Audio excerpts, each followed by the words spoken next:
Your brain is divided into two halves. Each half of your brain has millions of factory workers on each side.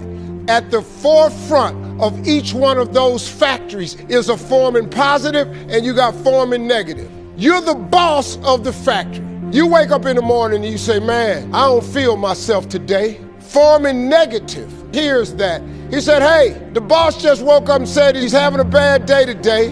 Let's get to work. And your day starts tumbling into what you ordered. You could wake up in the morning and you say, you know what? Today is going to be a great day today. Man, thank you, Lord, for waking me up this morning. Forming positive turns around and goes, Steve's having a great day today. He's expecting some wonderful things to happen. And man, let's get it going. And they start manufacturing thoughts. You have got to change the way you think. It is the whole determining factor of where you go in life.